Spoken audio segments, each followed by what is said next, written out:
ಕೃತ್ಯ. ಅದು ಏನು ಜಾತಿ ಬಣ್ಣ ಬಳಿಯೋದು ಬೇಡ, ಇನ್ನೊಂದು ಬಳಿಯೋದು ಬೇಡ. ಆಕೆ ನಮ್ಮ ಹೆಣ್ಮಗಳು, ನಮ್ಮ ಮನೆ ಮಗಳು. ಏನು ಇದು ಒಂದಷ್ಟು ಜನಕ್ಕೆ ಗೊತ್ತಿಲ್ಲ ಅಂತ ಭಾವನೆ ಅಂತೀನಿ. ಆಕೆ ಒಂದು ಗೌರ್ಮೆಂಟ್ ಹಾಸ್ಪಿಟ್ಲಿಗೆ ಬರ್ತಾಳೆ, ಸ್ಕ್ಯಾನಿಂಗ್ ಅಂತ ಮಾಡಿಸ್ಕೊಂಬನ್ನಿ ಅಂತಾರೆ. ಸ್ಕ್ಯಾನಿಂಗ್ ವ್ಯವಸ್ಥೆ ಇರೋದಿಲ್ಲ. ಆ ಸ್ಕ್ಯಾನಿಂಗ್ ವ್ಯವಸ್ಥೆ ಮಾಡಬೇಕು. ಅಲ್ಲೆಲ್ಲೋ ಪ್ಲಾಸ್ಮಾ ಅನ್ನೋ ಒಂದು ಸ್ಕ್ಯಾನಿಂಗ್ ಸೆಂಟ್ರು ಇದೆ ಆ ವಿದ್ಯಾರ್ಥಿ ಸ್ಕೂಲ್ ಹತ್ರ. ಅಲ್ಲ ಮಗು ಹೋಗ್ತಾಳೆ. ಆ ಅಮ್ಮ ಹೋದ ನಂತರ ಅವನು ಸ್ಟಾರ್ಟಿಂಗ್ಗೆ, ದಯವಿಟ್ಟು ಅರ್ಥ ಮಾಡ್ಕೊಳ್ಳಿ, ಸ್ಟಾರ್ಟಿಂಗ್ಗೆ ಅಲ್ಲಿ ಇಲ್ಲಿ ಕೈ ಹಾಕ್ತಾನೆ. ಆ ಅಮ್ಮ ವಿರೋಧ ಮಾಡ್ತಾರೆ. ಏನಿದು ನೀವು ಸ್ಕ್ಯಾನಿಂಗ್ ಮಾಡೋ ಡಾಕ್ಟ್ರ ಅಥವಾ ಏನು ಅಂತ ಕೇಳ್ತಾರೆ. ಆಮೇಲೆ ನೀವು ಇನ್ನೊಂದ್ಸರಿ ನೀರು ಕುಡ್ಕೊಂಬನ್ನಿ ಅಂತ ಹೇಳ್ತಾರೆ. ಆಕೆ ಬಂದು ಗಂಡನ ಹತ್ರ ವಿರೋಧ ಮಾಡ್ತಾಳೆ. ಏನು ಅವನು ನಮಗೆ ಎಲ್ಲೆಲ್ಲೋ ಕೈ ಹಾಕ್ತಾನೆ, ನಾನು ಇಲ್ಲಿ ಸ್ಕ್ಯಾನಿಂಗ್ ಮಾಡಿಸ್ಕೊಳ್ಳಲ್ಲ, ಬೇರೆ ಕಡೆ ಹೋಗೋಣ ಅಂತ ಹೇಳ್ತಾರೆ. ಹಾಗಾಗಿ ಅವರು ಏನೂ ಗೊತ್ತಿರಲ್ಲ. ಅವ್ರ ಗಂಡ ಬೈದಿ ಪರವಾಗಿಲ್ಲ ಹೋಗು, ಏನೂ ಆಗಲ್ಲ, ಡಾಕ್ಟ್ರು ನಂಬಿಕೆ ಅಲ್ವಾ, ಡಾಕ್ಟ್ರು ನಾರಾಯಣವರು ಅಂತಾರಲ್ಲ, ಹಂಗಾಗಿ ಹೋಗ್ತಾಳೆ. ಆಯಿತು ಅಂತ ಆ ಅಮ್ಮ ಗಂಡನಿಗೂ ತಿಳಿಸ್ದೆ, ವಿಡಿಯೋ ಮಾಡ್ಕೊತಾಳೆ. ಆ ವಿಡಿಯೋ ನಿಜಕ್ಕೂ ಇಡೀ ಸಮಾಜ ತಲೆ ತಗ್ಸತ್ತದ್ದು. ಹೆಣ್ಣು ಕುಲಕ್ಕೆ ಅವಮಾನ ಮಾಡಿದಂತಹ ಇಂಥ ಕಾಮುಕನನ್ನ 9 ದಿನ ಆದರೂ ಬಂಧಿಸಿಲ್ಲ ಅಂದರೆ ನಾಚಿಕೆ ಆಗ್ಬೇಕು. ಅರ್ಥ ಆಯ್ತಲ್ಲ? ಯಾಕೆ ಅವನು ಪ್ರಭಾವಿ ಆದ್ರೇನು ಯಾರಾದ್ರೇನು ಯಾಕೆ ಬಂಧಿಸಿಲ್ಲ? ಇನ್ನು ಇಂಥ ಕೃತ್ಯ ಎಷ್ಟು ನಡಿಬೇಕಾಗ್ತದೆ? ನಡಿಬೇಕಾ ಇಲ್ಲ ಕಡಿವಾಣ ಹಾಕ್ಬೇಕಾ ಅನ್ನೋ ಯಕ್ಷ ಪ್ರಶ್ನೆ.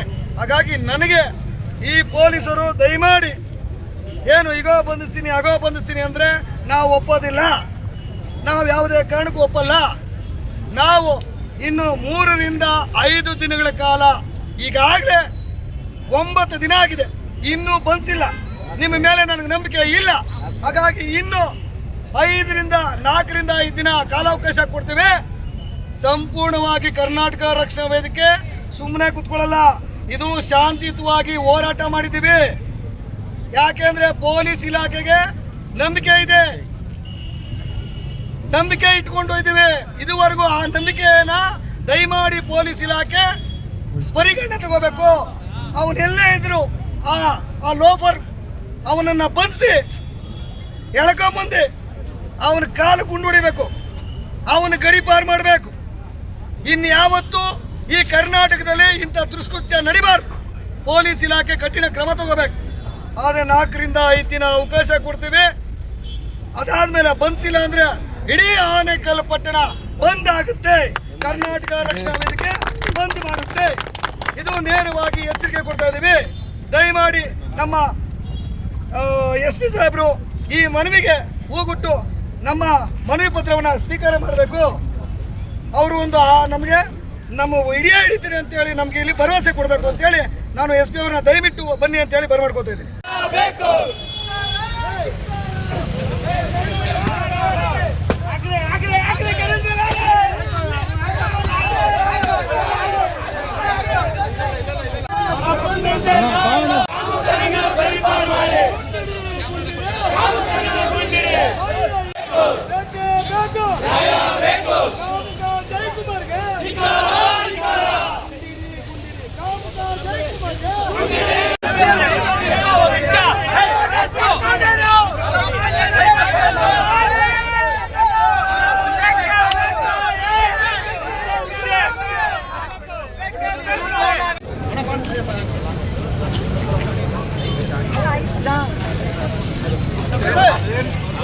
ಪ್ರತಿಭಟನೆಯನ್ನು ಶಾಂತಿಯುತವಾಗಿ ನಡೆಸಿದ್ದೀವಿ. ಮುಂದಿನ ದಿನಗಳಲ್ಲಿ ಎಲ್ಲ ಮಸೀದಿಯ ಕಮಿಟಿಗಳು ಸೇರಿ ಇದನ್ನು ಬೇರೆ ಥರದಲ್ಲಿ ನಮ್ಮ ಲೋಕೇಶ್ ಗೌಡರ ನೇತೃತ್ವದಲ್ಲಿ ಕೊಂಡೊಯ್ಯೋದಕ್ಕೆ ನಾವು ಪ್ರಯತ್ನ ಪಡ್ತಾ ಇದ್ದೀವಿ. ಜೈ ಹಿಂದ್.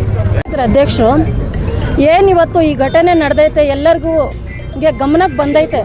10 ದಿವಸ ಆಯಿತು FIR ಮಾಡಿ ಆ ಹೆಣ್ಮಗುಗೆ ಇನ್ನೇ ನ್ಯಾಯ ಸಿಕ್ಕಿಲ್ಲ. ಆ ಹೆಣ್ಮಗು 10 ದಿವಸದಿಂದ ವಿಕ್ಟೋರಿಯಾನಲ್ಲಿ ಚಿಕಿತ್ಸೆ ಪಡಿತಾ ಇದ್ದಾರೆ. ಆಗಲೂ ಇವಾಗ್ಲೂ ಆ ಹೆಣ್ಮಗುಗೆ ಚೇತರಿಸ್ಕೊಂಡಿಲ್ಲ. ಯಾಕಂತಂದರೆ ಅಂಥ ಪರಿಸ್ಥಿತಿನಲ್ಲಿರೋ ಹೆಣ್ಮಗುಗೆ ಆ ಒಂದು ಸ್ಕ್ಯಾನಿಂಗ್ ಸೆಂಟ್ರಲ್ಲಿ ಏನಿದಾನೆ ಅವ್ನು ಜೈಕುಮಾರ್ ಅನ್ನೋ ಒಂದು ಕೂರ ಮೃಗ. ಅವನು ಏನಂದರೆ ಅವ್ನು ಮೃಗ. ಅವನಿಗೆ ಮನುಷ್ಯ ಅಂತ ಹೇಳೋಕ್ಕೂ ನನ್ನ ಬಾಯಲ್ಲಿ ಶಬ್ದ ಬರ್ತಾ ಇಲ್ಲ. ಕೂರ ಮೃಗ ಅವನು. ಆ ಮೃಗನ ಯಾವ ಥರ ಶಿಕ್ಷೆ ಆಗ್ಬೇಕಂತ ಹೇಳ್ಬಿಟ್ಟು ನಾವು ಹೋರಾಟ ಮಾಡ್ತಾ ಇದ್ವಿ. ಮುಂದಕ್ಕೆ ಅವ್ನಿಗೆ ಶಿಕ್ಷೆ ಆಗಲೇಬೇಕು, ಇಲ್ಲ ಗಲ್ ಶಿಕ್ಷೆ ಆಗಬೇಕು, ಇಲ್ಲ ಅಂದರೆ ಅವನಿಗೆ ಕಠಿಣವಾಗಿ ಶಿಕ್ಷೆ ಕೊಳ್ಳೇಬೇಕು. ಅದಕ್ಕೆ ಎಲ್ಲರೂ ಸಹಕರಿಸೋದಕ್ಕೆ ಮತ್ತು ಇದು ಒಂದು ಹೆಣ್ಮಗುಗೋಸ್ಕರ ಎತ್ತಿರೋ ಧ್ವನಿ ಅಲ್ಲ ಇದು. ಇಡೀ ನಮ್ಮ ದೇಶ ರಾಜ್ಯಕ್ಕೆ ಯಾವುದೇ ಥರ ಹೆಣ್ಮಗುಗೆ ಏನೇ ಒಂದು ಕೃತ್ಯ ಮಾಡ್ದಿದ್ದು ಮುಂಚೆ ಇನ್ನೊಬ್ಬನು ಯೋಚನೆ ಮಾಡಬೇಕು, ಏನೇ ಒಂದು ಕ್ರೈಮ್ ಮಾಡ್ದಿದ್ದು ಮುಂಚೆ ಯೋಚನೆ ಮಾಡಬೇಕು. ಒಂದು ಹೆಣ್ಮಗು ಅಂದರೆ ತಾಯಿ, ಅವಳು ಒಂದು ತಾಯಿನ ಮುಟ್ಟಿದ ಮುಂಚೆ ನನ್ನ ತಾಯಿನ ಮುಟ್ತಾ ಇದ್ದೀನಿ ಅನ್ನೋದು ಆಗಿರ್ತಕ್ಕಂಥ ಘಟನೆ ಆಗಬಾರ್ದು. ಅದಕ್ಕೆ ಪೊಲೀಸ್ ಕೂಡ ಇದಕ್ಕೆ ಅವಕಾಶವನ್ನು ಕೊಡಬಾರ್ದಾಗಿತ್ತು. ಅಚಾನಕ್ಕಾಗಿ ಇಂಥ ಘಟನೆಗಳಾಗಿರೋದ್ರಿಂದ ಈ ಕೂಡಲೇ ಬಂಧಿಸಬೇಕು. ಯಾಕಂದರೆ ಸಮಾಜದ ಶಾಂತಿಯನ್ನು ಕದಡಿದ್ರೆ ಅದನ್ನ ಕಂಟ್ರೋಲ್ ಮಾಡೋಕ್ಕಾಗೋದಿಲ್ಲ. ಹೋರಾಟಗಾರರಿಗೆ ಪೊಲೀಸ್ ಆಗ್ಬೋದು ಅಥವಾ ಅಧಿಕಾರಿ ಬೆದರಿಕೆ ಹಾಕಿದ್ರೆ ಯಾರು ಕೂಡ ಬೆದರಿರ್ತಕ್ಕಂಥವ್ರಲ್ಲ. ಯಾಕಂದರೆ ಹೋರಾಟ ಅದು ಆ ರೀತಿಯಾಗಿರ್ತಕ್ಕಂಥ ಪಾಠವನ್ನು ಕಲಿಸಿರ್ತಕ್ಕ ಸಂದರ್ಭದಲ್ಲಿ ಅದನ್ನು ಹಿಂಪಡ್ಕೊಂಡು ಯಾವುದೇ ಕಾರಣಕ್ಕೂ ಆ ಕಾಮುಕರನ್ನು ಬಂಧಿಸದೆ ಇರ್ತಕ್ಕಂಥದ್ದು ಅಪರಾಧ. Democratic party of India Bangalore district president. ಇವತ್ತು ಇಲ್ಲಿ ನಾವು ಎಲ್ಲರೂ ಒಗ್ಗೂಡಿ ಒಂದು ಪ್ರತಿಭಟನೆಯನ್ನು ಶಾಂತಿಯುತವಾಗಿ ನಾವು ಮಾಡಿದ್ದೀವಿ. ನೋಡಿ, 10ನೇ ತಾರೀಕು ಏನು ಇದು ಘಟನೆ ನಡೆದಿದೆ ಒಂದು ಪ್ಲಾಸ್ಮಾ ಮೆಡಿಟ್ರಾನಿಕ್ಸ್ ಲ್ಯಾಬಲ್ಲಿ, ತಕ್ಷಣ ಅವರು ಬಂದುಬಿಟ್ಟು ದೂರ ಕೊಟ್ಟಿದ್ದಾರೆ ನಮ್ಮ ಸ್ಟೇಷನಲ್ಲಿ. ಆನೇಕಲ್ ಠಾಣೆಯಲ್ಲಿ ಕಂಪ್ಲೇಂಟ್ ಕೊಟ್ಟವ್ರೆ.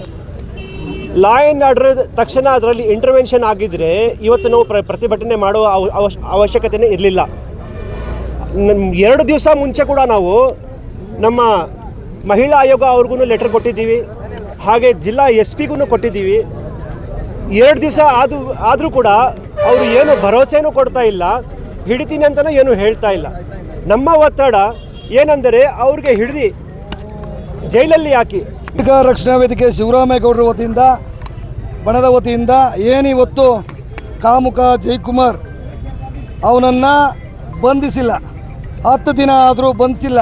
ಹಂಗಾಗಿ ನಾವು ಏನಿವತ್ತು ಕೂಡಲೇ ಬಂಧಿಸಬೇಕು, ಅವನ್ನ ಗಡೀಪಾರು ಮಾಡಬೇಕು, ಅವನ ಕಾಲ ಗುಂಡೊಡಿಬೇಕು ಅನ್ನೋ ನಿಟ್ಟಿನಲ್ಲಿ ನಾವು ಸಾಂಕೇತಿಕವಾಗಿ ಪ್ರತಿಭಟನೆ ಮಾಡಿದ್ದೀವಿ.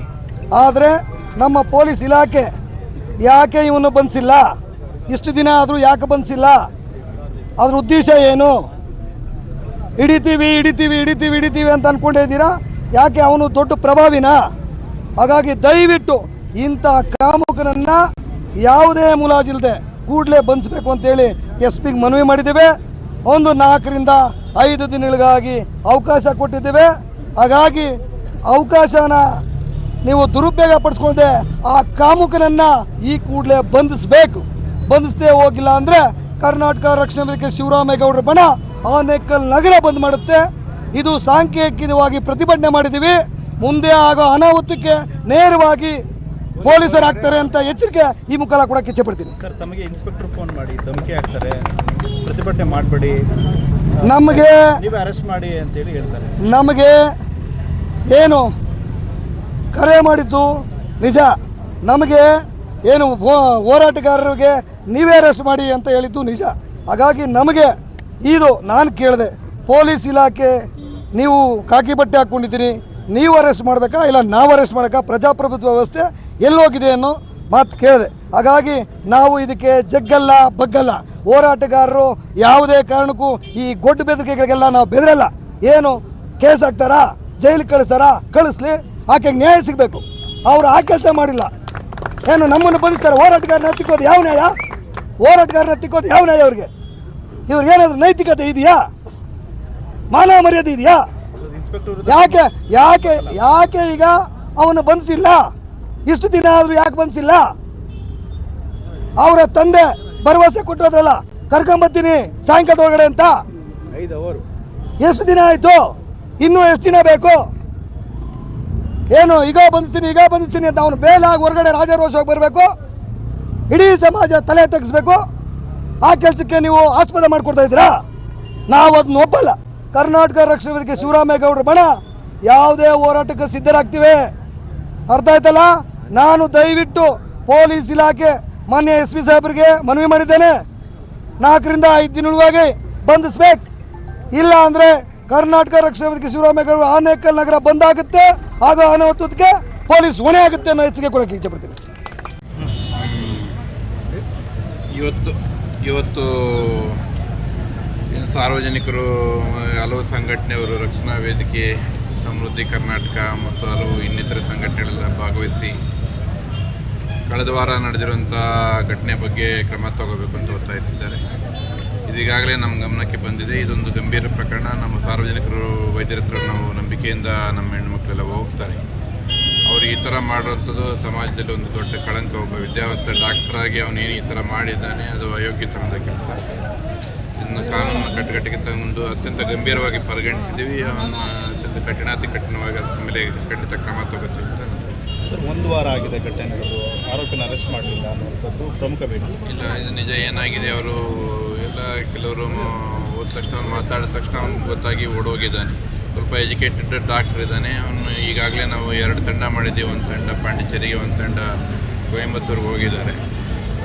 ನಮ್ಗೆ ಗೊತ್ತಾಗಿದೆ ಅವರು ಯಾರ ಸಂಪರ್ಕದಲ್ಲಿದ್ದಾರೆ ಅವರೆಲ್ಲ ಗೊತ್ತಾಗಿದೆ. ಖಂಡಿತ ಒಂದು 3-4 ದಿವಸದಲ್ಲಿ ಸಿಗಡಿ ಮಾಡಿ ಕ್ರಮ ತಗೊಳ್ತೀವಿ. ಸರ್, ಅವಾಗ ಘಟನೆ ನಡೆದ ದಿವಸ ಸ್ಟೇಷನ್ ಹತ್ರ ಬಂದಿದ್ದ ಆರೋಪಿ ಬಂದಿದ್ದ ಅಂತ ಈಗ ಮಾಹಿತಿ ಬಂದಿದೆ. ಅಷ್ಟೊತ್ತಿಗೆ ಕೆಲವು ಸಂಘಟನೆಯವರು ಮಾತಾಡಿಸಿದ್ದಕ್ಕೆ ಆಟ ಹಾಕಿ ಜನ ಸೇರಿದ್ದಕ್ಕೆ ಓಡೋಗಿದ್ದಾನೆ ಅಂತೇಳಿ ಈ ಸರ್ಕಲ್ವರೆಗೂ ಬಂದಿದೆ ಅಂತ ಮಾಹಿತಿ ಇದೆ. ನಮಗೆಲ್ಲ ಮಾಹಿತಿ ಇದೆ. ಘಟನೆ ಏನಾಗಿದೆ ಅದು ಖಂಡಿತ ಕಠಿಣ ಕ್ರಮ ತಗೋತೇವೆ. ಅವನೇನು ವೀರಪ್ಪನಲ್ಲ, ಅವನು ಎಲ್ಲಿದ್ದು ಹೇಳ್ಕೊಂಡು ಬರ್ತೀವಿ. Thank you. ಖಂಡಿತ ಈಗ ಇದು ಭಾಳ ಒಂದು ಯಾರೋ ನಾವು ನಂಬಿಕೆಯಿಂದ ನಮ್ಮ ಹೆಣ್ಮಕ್ಳನ್ನ ಹಾಸ್ಪಿಟ್ಲ್ ಕಳಿಸ್ತೀವಿ ಅವ್ನು ಮಾಡಬಾರ್ದು. ಶೂರ್ ಮಾಡ್ತೀನಿ. ಅವ್ರ ಮೇಲೆ ಸ್ಟ್ರಿಂಜೆಂಟ್ ಕಠಿಣವಾದಂಥ ಕ್ರಮ ಅವ್ರ ಮೇಲೆ ತಗೊಂಡು ಒದ್ದು ಒಳಗಡೆ ಆಗ್ತೀವಿ ಮಾಡಿಕೊಡ್ತೀವಿ.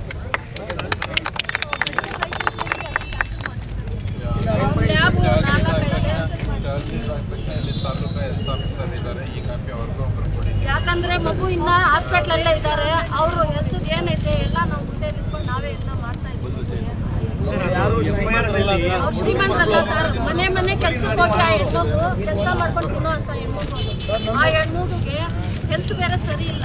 ಅವ್ರಿಗೆ ಲೆನ್ಸ್ ಪ್ರಾಬ್ಲಮ್ ಇದೆ. ವಿಕ್ಟೋರಿಯಾನಲ್ಲಿ ನಾವು ಅಡ್ಮಿಟ್ ಮಾಡಿ ಅವ್ರಿಗೆ ಅಲ್ಲಿಂದ ಮತ್ತೆ ರಾಜೀವ್ ಗಾಂಧಿನಿಂದ ಎಲ್ಲ ನಾವು ಇದು ಮಾಡಿದ್ದೀವಿ. ಆ ಮಗುಗೆ ನ್ಯಾಯ ತೋರಿಸ್ಕೊಡ್ಬೇಕು ಸರ್. ಮೇಲೆ ನಂಬಿಕೆ ಇಟ್ಕೊಂಡು ಯಾಕೆಂದರೆ ಅವ್ರಿಗೆ ಅತ್ಯಂತ ಗಂಭೀರವಾದಂಥ ಸೆಕ್ಷನ್ಸ್ ಹಾಕಿದ್ದೀವಿ. ಬೇಲ್ ಸಿಕ್ಕಲ್ಲ ಅಂತ ಗೊತ್ತಾಗಿ ಸರ್ ಅವ್ರ ತಂದೆ ಅವರು ಬಂದಿದ್ರು. ಎಜುಕೇಟೆಡ್ ನಾಲೆಡ್ಜ್ ಇದೆ. ಹಾಗಾಗಿ ತಪ್ಪಿಸ್ಕೊಂಡು ಹೊಡ್ತಾರೆ. ಯಾಕಂದರೆ ಒಂದ್ಸರಿ ಒಳಗಡೆ ಹೋದ್ರೆ ಅವ್ನು ಆಚೆ ಬರೋಕ್ಕೆ ಆಗಲ್ಲ. ಈ ಕೇಸಲ್ಲಿ ನಾನು ಅಶ್ಯೂರ್ ಮಾಡ್ತೀನಿ. ಹೇಳಿ ಸರ್, ಕನ್ನಡದಲ್ಲೇ ಹೇಳಿ ಸರ್. ಖಂಡಿತ ಮಾಡ್ತೀವಿ. ಅದರಲ್ಲಿ ಏನು ಸಮಸ್ಯೆ ಇಲ್ಲ. ಅವರು ಮಾರನೇ ದಿವಸ ಅವ್ರ ತಂದೆಯವ್ರು ಬಂದಿದ್ರು. ಬಂದಾಗ ಅವ್ರು ಏನು ಹೇಳಿದ್ರು, 5 ಗಂಟೆಗೆ ನಾನು ಕರ್ಕೊಂಡು ಬರ್ತೀನಿ, ನನ್ನ ಮಗನ ನನ್ನ ಹತ್ರನೇ ಇದ್ದಾನೆ ನನ್ನ ಮಗ ಅಂತ ಹೇಳಿಬಿಟ್ಟು ನನ್ನ ಹತ್ರನೇ ನಾನೇ ಮಾತಾಡ್ದೆ. ಏನು ಸರ್, ನಮ್ಮ ಹೆಣ್ಮಗು ನಿಮ್ಮ ಮಗ ಈ ಥರ ಮಾಡಿದ್ದಾನೆ. ಏನೋ ನಮಗೆ ತೊಂದರೆ ಆದಾಗ ನಾವು ದೇವ್ರು ನೋಡಿಲ್ಲ. ನಾವು ನೋಡಿರೋ ಡಾಕ್ಟ್ರೇ ದೇವ್ರು ಅಂತ ನಾವು ಹೋಗ್ತೀವಿ. ಅಂಥ ಟೈಮಲ್ಲಿ ಆ ಹೆಣ್ಮಗು ಜೊತೆಗೆ ಅದು TB ಪೇಷಂಟು ಅಂಥ ಹೆಣ್ಮಗುಗೆ ಈ ಥರ ಮಾಡಿದಾರಲ್ಲ ಅಂತ ಹೇಳ್ಬಿಟ್ಟು ನಾವು ಕೇಳಿದಕ್ಕೆ ನಾನು 5 ಗಂಟೆಗೆ ಕರ್ಕೊಂಡು ಬರ್ತೀನಿ ಅಂತ ಹೇಳ್ಬಿಟ್ಟು ಭರವಸೆ ಕೊಟ್ಬಿಟ್ಟು ಹೋಗಿದ್ದಾರೆ ಅವ್ರ ಸ್ಟೇಷನಲ್ಲಿ. ಸರಿ ಸರ್, ನಮಗೆ thank you sir. Thank you. ಅವರು ಆ ಥರ ಎಲ್ಲ ಇಲ್ಲ. ಅವನೆಲ್ಲೇ ಇದ್ರೂ ಹೇಳ್ಕೊಂಡು ಬರ್ತೀವಿ. ಅವನೇನು ದೊಡ್ಡ ಇದಲ್ಲ. ಗ್ಯಾರಂಟಿ ಮಾಡ್ತೀವಿ. ಇನ್ನೊಂದು ಮಾತು ಏನಂದ್ರೆ, ಈ ತರ ಆಗಿರೋದು ಕೆಲಸ ಒಂದು ಹೆಂಗಸರು 2-3 ಆಗಿದೆ ಅಂತ ಆಯ್ತಿದೆ. ಎಷ್ಟೆಷ್ಟು ಮಾಡಿದಾನೆ ಅಂತ ಗೊತ್ತಿಲ್ಲ ನಮಗೆ. ಸರ್, ಈಗಾಗಲೇ 10 ದಿವಸ ಆಗಿದೆ ಸರ್. 10 ದಿವಸ ಆಗಿದೆ. ಯಾರೇ ಕೇಸ್ ಬಂದರೂ ಆ ಥರ ಅವ್ರ ಮೇಲೆ ಕೊಟ್ಟರೆ ಖಂಡಿತ. ಮತ್ತು ಈಗಲೂ ಕೂಡ ಅವ್ರು ಏನಾದ್ರು ಬೇರೆಯವ್ರು ಬಂದು ತೊಂದರೆ ಆಗಿದೆ ಕೇಸ್ ಕೊಟ್ಟರೆ ಅದು ತಗೋತೀವಿ. ಅವನು ಓದಿ ಒಳಗಡೆ ಆಗ್ತೀವಿ. ಈಗ ಯಾವುದೇ ಡೌಟ್